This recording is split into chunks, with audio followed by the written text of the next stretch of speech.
नाशिक महानगरपालिकेतील अधिकारी श्री गुलाब वामन गावित, उपमुख्य अधिकारी नाशिक महानगरपालिका यांचे काल नाशिक येथे दुःखद निधन झाले।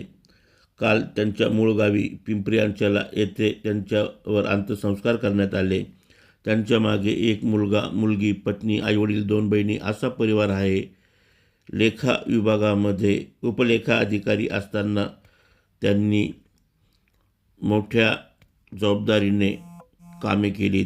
तसेच मनमिळावू स्वभावामुळे ते त्यांच्या कार्यालयामध्ये चांगले व्यक्तिमत्व होते।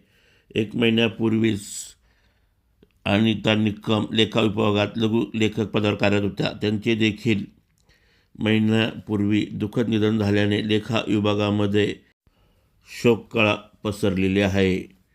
त्यांच्या निधनाने कर्मचारी व अधिकारी शोकमग्न झालेले आहेत।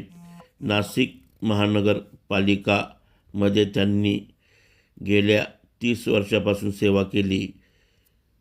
पुढील 2 महिन्यामध्ये ते रिटायर होणार होते, परंतु काळाने अगोदरच झडप घातली। नाशिक जन्म चंद्रकांत हाथरक।